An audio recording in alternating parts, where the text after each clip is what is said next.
Բնակարանը մամայիս անունով էր, մամաս մահացել է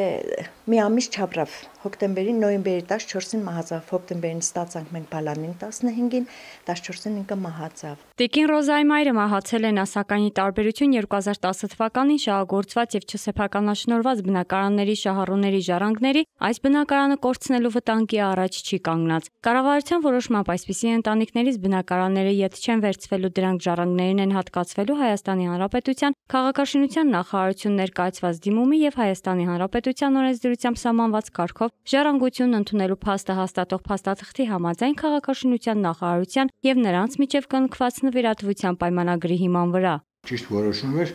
քանի որ բնակարանը անձը ստացել է 2012 թվականին, սակայն բնակարանների սեփականաշնորհումը ցկցկվել է շենքերի հազման ընդունման ակտերի հետ կապված, այս պատճառով այս որոշումը ճիշտ որոշում էր։ Շատ ուրախ ենք, որ մեզ արդեն հատկացրեցիք ժառանգներին բնակարանները, անցյալ անգամ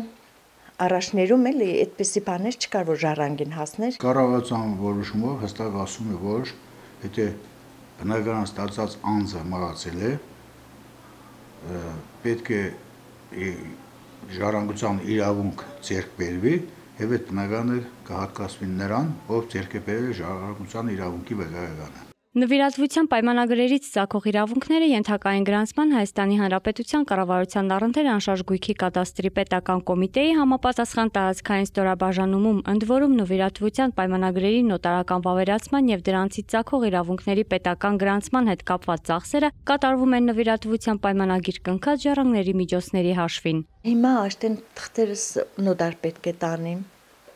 Ինչ որ պահանջել են, ինչ որ ուզել են, այդ թղթերը կպատրաստեմ, որ տանեմ։ 2012 թվականին Գյումրու անի եւ Մուշ թաղամասերում բնակարաններ ստացած եւ 3 տարի սեփականաշնորհման գործընթացին սպասած շատ ընտանիքներ են անցնելու այս փուլը։ Ներկա պահին մարզպետարանին հայտնի է մոտ 18 մահացած շահառուի տվյալ։ Նրանց ժառանգներն արդեն տեղեկացվել են գործընթացի մասին, ասում է Շիրակի մարզպետարանի աշխատակազմի քաղաքաշինության վարչության բնակարանային եւ ենթակառուցվածքների գործունեության բաժնի պետ Տիգրան Հարությունյանը։ Բոլորին տեղեկացել են կառավարության որոշման օրինակը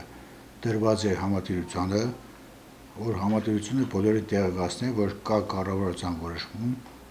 որի հիման վրա կարող են իրենց ժառանգները տվյալ բնակարանի տեր դառնալ։ Մահացած շահառուների բնակարանները հիմնականում զբաղեցված են ստանալու պահից նրանք տնակից տեղափոխվել են Քարաշեն բնակարան իրենց ընտանիքի անդամների հետ։ Եթե կան ժառանգներ ներգրավում են նվիրատվության գործընթացում, հակառակ պարագայում կառավարության որոշմամբ մահացած անձանց ժառանգների ի հայտ չգալու դեպքում նրանց հատկացված բնակարաններն առանց օրինական հիմքերի զբաղեցրած լինելու դեպքում ենթակա են ազատման Հայաստանի Հանրապետության օրենսդրությամբ սահմանված կարգով։ Գրեթե բոլորն ունեն ժառանգներ, բացառությամբ մի քանիսի, ասում է պատասխանատուն։ Այս պահին ընդամենը 2 բնակարան կա ազատ, երբևէ բնակեցված չի եղել։ Բանալիները մինչ օրս գտնվում են Glendale Hills կազմակերպությունում։ Դրանք ըստ Տիգրան Հարությունյանի ենթակա են վերաբաշխման։ Արմենու Հիմինասյան, Արթուր Մարգարյան այսօր։